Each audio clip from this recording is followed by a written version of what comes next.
नमस्कार. मी भाऊ तोरसेकर. तुम्ही बघत आहात प्रतिपक्ष. मित्रांनो, अजितदादा मला एवढ्यासाठी आवडतात. गोल गोल गोल गोल जिलबी सारखा हा माणूस बोलत नाही. तुम्हाला आवडो ना आवडो, तुम्ही अजितदादांना उद्धट म्हणू शकता, उर्मट म्हणू शकता, संवेदनाहीन पण म्हणू शकता. पण अजितदादा त्यांच्या मनात आहे ते सरळ बोलून टाकतात. आवडणारं बोलणं हा अजितदादांचा स्वभाव नाही. आणि म्हणून मला ह्या माणसाचं कौतुक सुद्धा वाटतं. काल परवा आपल्या काकांचे जे कान उपटलेत अजितदादांनी, त्याची खरंच पाठ थोपटली पाहिजे. म्हणजे एखाद्या भाजपवाल्याने किंवा शरद पवारांच्या आमच्यासारख्या टीकाकाराने शरद पवारांच्या वक्तव्याला चिमटीत पकडून चिमटा काढावा, अशी अजितदादांची प्रतिक्रिया आहे. आणि म्हणून मला त्यांचं कौतुक वाटलं. शरद पवार हे गोलमाल आणि धादांत खोटं बोलण्यासाठी आयुष्य घालवलेला प्रदीर्घ तपस्वी आहे. की खोटं कसं बोलावं याची तपश्चर्या केलेला माणूस जगाच्या इतिहासामध्ये शरद पवारांच्या इतका कोणी सापडणार नाही. आणि प्रत्येक वेळेला पकडलं जात असताना सुद्धा खोटं बोलायची शरद पवारांची हौस संपता संपत नाहीये. गंमत लक्षात घ्या, आता जे जरांगे पाटलांचं उपोषण आणि आंदोलन चालू आहे त्याच्यावर शरद पवारांनी उपाय सुचवलाय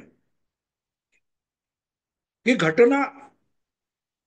घटनेमध्ये दुरुस्ती करून तमिळनाडूप्रमाणे 72% आरक्षण आणता येईल. पण तो विषय संसदेतून होऊ शकतो. मग हे अंतरवली सराटीमध्ये 2 वर्षापूर्वी शरद पवार गेले तेव्हा त्यांना माहित नव्हता का? शरद पवार हे काल परवा जन्माला आले आणि रोहित पवार हा शरद पवार यांचा आजोबा आहे का? की जेव्हा अंतरवली सराटीतलं आंदोलन सुरू झालं तेव्हा शरद पवारांनी नुकतंच कुठे पाळण्याच्या बाहेर पडून रांगायला सुरुवात केली होती आणि रांगत रांगत बारामतीहून निघाले ते जालन्याच्या अंतरवली सराटीमध्ये पोहोचले. आणि एवढंस बालक स्टेज पर्यंत उभं राहून बघा साहेबांची ऊर्जा काय. इतके तुमचे जरांगे पाटील भारावून गेले होते. बघा बघा ऊर्जा काय, बघा साहेबाची. आणि तेव्हा शरद पवार हे जस्ट पाळण्यातून बाहेर पडले आणि रांगत रांगत बारामतीहून अंतरवली सराटीला गेले होते. कारण तेव्हा संसदेत यापूर्वी काय काय झालंय, वेगवेगळ्या राज्यांमध्ये आरक्षणाची परिस्थिती काय आहे, ही आरक्षण आली कशी आणि टिकली कशी, कुठली का टिकली नाही, हे शरद पवारांना कसं माहिती असेल? शरद पवारांचा जन्म तो 2-1.5 वर्षापूर्वी झालाय. अंतरवली सराटीमध्ये जरांगे पाटील हे उपोषणाला बसले आणि त्याच्या 1-1.5 महिना आधी तर शरद पवारांचा जन्म झाला. आणि जेव्हा लाठीमार झाला तेव्हा शरद पवार पाळण्यातून उडी मारून बाहेर आले आणि रांगत रांगत अंतरवली सराटीला पोहोचले आणि त्यांनी जरांगे पाटील यांना पाठिंबा दिला होता. आपले बालपणीचे सवंगडी राजेश टोपे यांना त्यांच्या बाजूला आणून बसवलं होतं. 2 वर्ष उलटून गेल्यानंतर शरद पवार सांगतात की घटना दुरुस्ती करून आणता येईल. मग हे 2 वर्षापूर्वी शरद पवार का बोलले नाहीत याचा खुलासा मी आधी केला. तेव्हा शरद पवारांचा जन्मच झाला नव्हता. तमिळनाडूमध्ये 72% आहे, हे परत धारांचं खोटं. तमिळनाडूमध्ये ज्याला कायदेशीर मान्यता आहे असं आरक्षण 69 एकूण 70% आहे, 72% नाहीये. याचा अर्थ 72% हा धादांत खोटा आकडा शरद पवारांनी सांगितला. बरं, 69% जे कायदेशीर आहे, ज्याला सुप्रीम कोर्टात चॅलेंज दिलं जाऊ शकत नाही, याचं कारण काय हे शरद पवार सांगतात का नाही सांगत? ते नाही सांगत. मग ते घटना दुरुस्ती करून तमिळनाडूमध्ये 69% आरक्षण जे आहे हे देशाच्या संसदेमध्ये घटना दुरुस्ती करून मंजूर करण्यात आलं होतं का? तमिळनाडूच्या का माणूस कसा सिस्टमॅटिकली खोटं बोलतो? तुमच्या मनामध्ये एक खोटी गोष्ट घालायची आणि ती खरं वाटेल अशी घालायची आणि मग तुम्ही एकमेकाच्या उरावर बसावं यासाठी आयुष्यभर माणूस कसा तपश्चर्या करतोय. शरद पवारांचं ते वक्तव्य ऐकलं की कोणालाही असं वाटेल की तमिळनाडूमध्ये जे 69% आरक्षण मिळाले ते तिथल्या विधानसभेने दिलेलं नाही, ते राज्यसभेने दिलेलं नाही, ते केंद्र सरकारने दिले असं कोणालाही वाटेल. आणि याला मी थापाड्या म्हणतो, दादांत खोटेपणा. तमिळनाडूमध्ये 69% आरक्षण हे जयललिता मुख्यमंत्री असताना दिलं गेलं. त्याचा विषय कुठेही संसदेमध्ये आलेला नव्हता. संसदेमध्ये राज्यसभा किंवा लोकसभा यांनी घटना दुरुस्ती केली आणि तमिळनाडूतल्या 69% किंवा 72% आरक्षणाला मंजुरी दिली, असं काहीही झालेलं नाही. शरद पवार जेव्हा म्हणतात की हा विषय संसदेमध्ये घटना दुरुस्तीतून करता येईल, तेव्हा ते असा समज पसरवतात की तमिळनाडू मधलं आरक्षण हे अण्णा डीएमकेच्या जयललिता यांनी मुख्यमंत्री असताना करून घेतलं आणि कायदेशीररित्या टिकवलं असं नाहीये. तर जणू काय काय त्या 91 साली किंवा 92 साली केंद्रात जे सरकार सत्तेत होतं त्याने तमिळनाडूसाठी 69% आरक्षणाचा प्रस्ताव संमत करून घेतला, घटना दुरुस्ती करून संमत करून घेतला. मला गंमत वाटते, माणसाला लाज कशी वाटत नाही, लाज कशी वाटत नाही. कारण ज्या वेळेला जयललितांनी हा उद्योग केला त्यावेळेला मराठा महासंघाचे अध्यक्ष असलेले ऍडव्होकेट शशिकांत पवार यांनी सुद्धा त्याच्या आधी तत्कालीन पंतप्रधान विश्वनाथ प्रताप सिंग यांची भेट घेतली होती आणि मराठ्यांना आरक्षणामध्ये, ओबीसी आरक्षणामध्ये समाविष्ट करावं असं सांगितलं होतं. तर व्ही संघाने सांगितलं त्याची मागणी ही राज्य सरकारकडून यायला लागेल, राज्य विधानसभेकडून यायला लागेल, शरद पवारांकडून यावी लागेल. कारण शरद पवार तेव्हा महाराष्ट्राचे मुख्यमंत्री होते, त्यांच्याकडे महाराष्ट्र विधानसभेतलं बहुमत होतं. पण शरद पवारांनी ते केलं नाही. मराठ्यांना वगळून ओबीसींना आरक्षण दिलं आणि त्यानंतर तमिळनाडूमध्ये जे ओबीसी आरक्षण आलं त्यामध्ये जयललितांनी त्या ब्राह्मण असूनही, जयललिता या कानडी ब्राह्मण होत्या आणि तमिळनाडूच्या मुख्यमंत्री होत्या, त्यांनी 69% इतकं 50%च्या पलीकडे जाऊन आरक्षण दिलं. ते घटना दुरुस्ती करून नव्हतं, फक्त विधानसभेच्या बहुमतावर दिलं होतं आणि त्याला सुप्रीम कोर्टात आव्हान दिलं गेल्यानंतर हा 50%चा विषय आला. त्या 50%पेक्षा पलीकडे आरक्षण जाता कामा नये. हा जो सुप्रीम कोर्टाने घातलेला दंडक आहे, लक्ष्मण रेषा आहे, हीच मुळात तमिळनाडूच्या निकालानंतर आलेली आहे. त्यामुळे तमिळनाडूचं आरक्षण हे घटना दुरुस्तीमुळे मिळू शकलं आणि तसंच आत्ताही करता येईल असं करून शरद पवार मराठ्यांची परत एकदा दिशाभूल करतायत.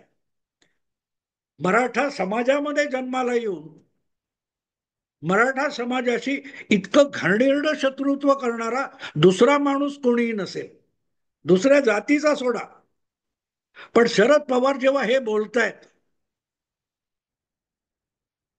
तेव्हा हा माणूस आपला काका किती धादांत खोटं बोलतोय याचा संतापनावर झाल्यामुळे अजितदादांना जेव्हा काकांच्या या वक्तव्यावर प्रतिक्रिया विचारली तेव्हा त्यांनी सांगितलं की मला खोलात जायला लावू नका. म्हणजे माझ्याच काकाचं जाहीर चौकामध्ये चावडीवर वस्त्रहरण करायला लावू नका, अशी रिॲक्शन अजितदादा पवारांनी दिलेली आहे. जे कोणी संसदेमध्ये घटना दुरुस्ती वगैरे असं म्हणतात, ते दीर्घकाळ सगळ्या राजकारणात आणि संसदीय राजकारणात राहिलेत. मग त्यांनी काय केलं, मला खोलात जायला लावू नका असं जेव्हा अजितदादा म्हणतात, तेव्हा शेंबूडपुषा रोहित पवारांना अक्कल येईल की आपला आजोबा तर काल परवा पाळण्यातून बाहेर पडलाय आणि आपण तर अजून आईच्या पोटात सुद्धा नसणार, हे रोहित पवारांच्या लक्षात येईल. आजोबाकडून बाकी काही घेता आलं नाही, तर दादांत खोटं दिशाभूल करण्याचे गुण मात्र रोहित पवारांनी घेतलेले आहेत. मुद्दा असा आहे की जयललितांनी घटना दुरुस्ती केली नव्हती, तर कायदेशीर आवश्यकता जी होती ती तरतूद उपलब्ध होती, त्या तरतुदीचा फायदा घेऊन जयललितांनी 69% आरक्षण केलं आणि कायद्याचं सुरक्षा कवच त्याला चढवलं, ज्याला सुप्रीम कोर्टात किंवा कुठल्याही कोर्टात चॅलेंज देता येणार नाही. आता हे सुरक्षा कवच काय आहे? शरद पवार खोटारडे का आहेत? तर शरद पवार तमिळनाडूने कुठलं सुरक्षा कवच 69% आरक्षणासाठी वापरलं आणि ते सुरक्षा कवच महाराष्ट्रासाठी, मराठ्यांसाठी उपलब्ध नाही, याबद्दल शरद पवार चकार शब्द बोलत नाहीत, म्हणून ते खोटारडे, म्हणून खोटारडे. घटना दुरुस्ती शब्द वापरतात, पण शरद पवार 9th शेड्यूल 9व परिशिष्ट याविषयी चकार शब्द बोलत नाहीत. खोटं तिथे होतं की जयललितांनी जे 69% आरक्षण तमिळनाडूमध्ये लागू केलं, ते घटना दुरुस्तीच्या आधारावर नाही, तर 9व परिशिष्ट 9th शेड्यूल हे सुरक्षा कवच वापरून ते 69% आरक्षण सुरक्षित केलं.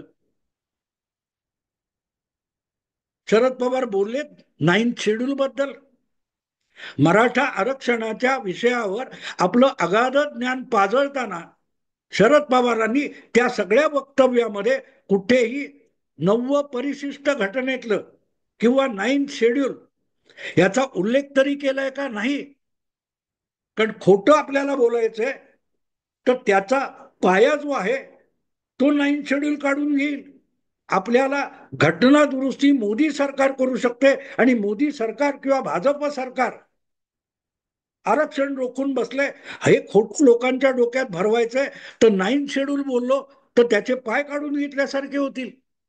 म्हणून पवार घटना दुरुस्ती हा धादांत बिनबुडाचा आणि खोटा शब्द बोलतायत, पण 9व शेड्यूल, 9व परिशिष्ट किंवा 9th शेड्यूल याच्याविषयी चकार शब्द बोलत नाही.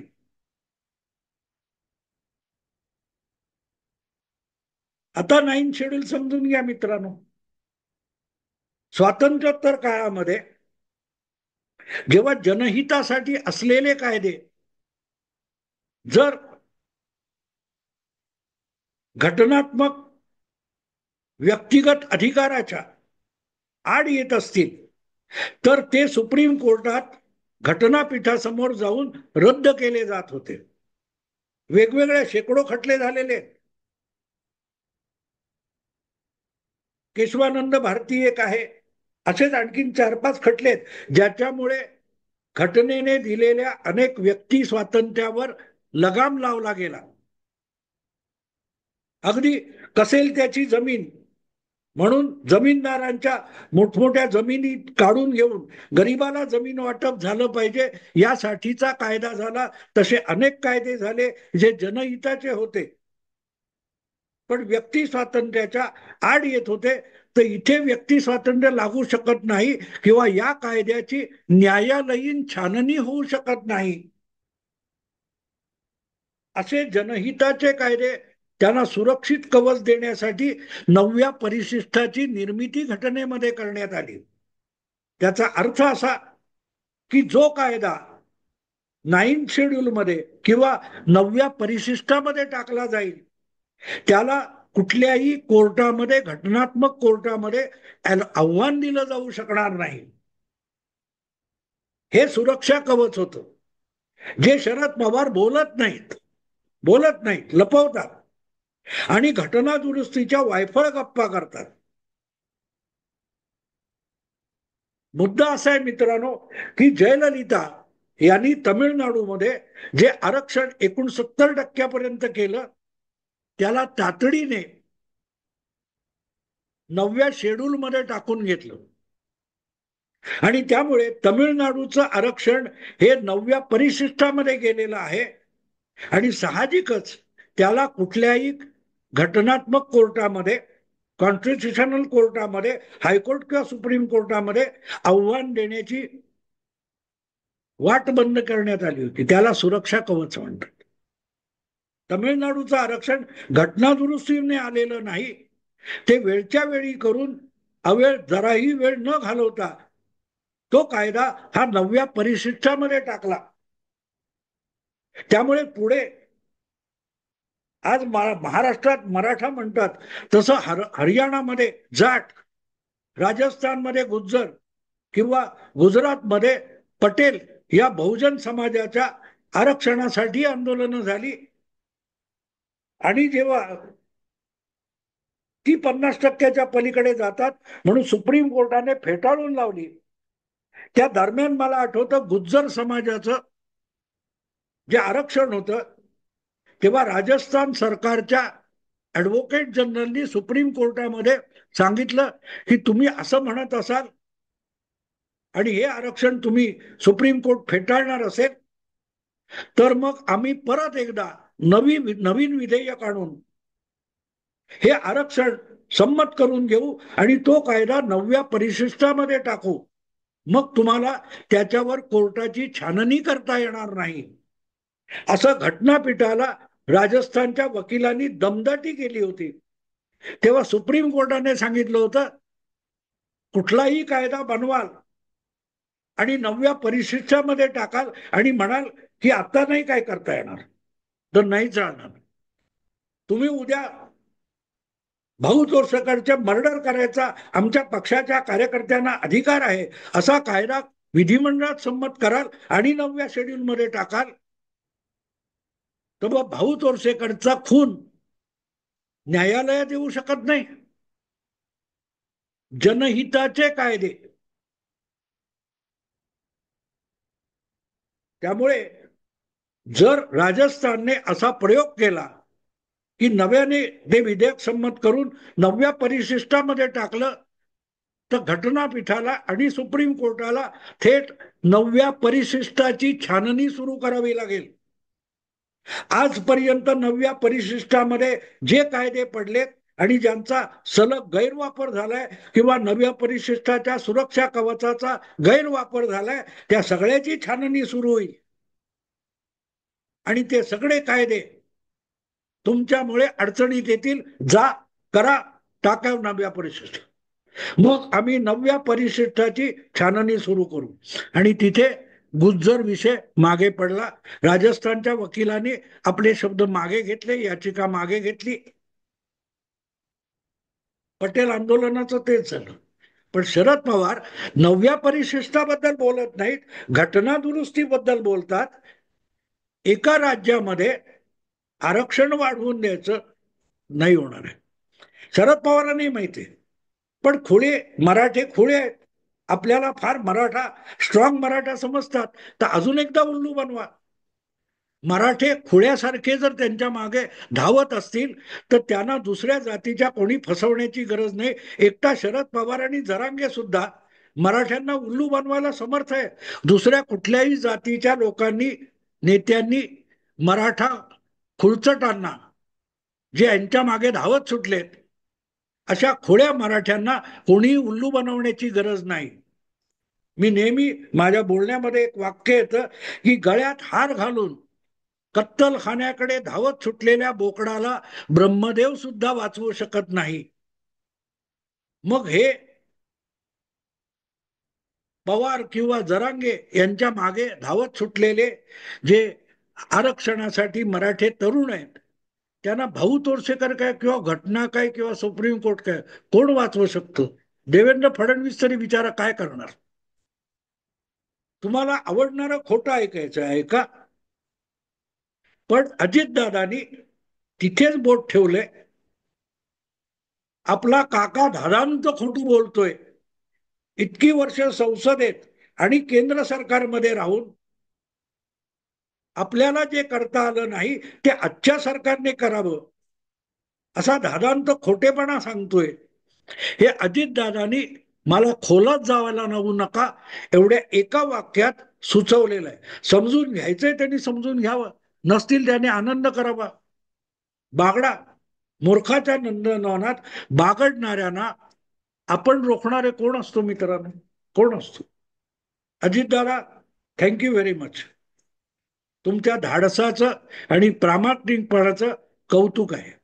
मित्रांनो, विषय आवडला लाईक करा, शेअर करा आणि प्रतिपक्षाला सबस्क्राईब करा. नमस्कार.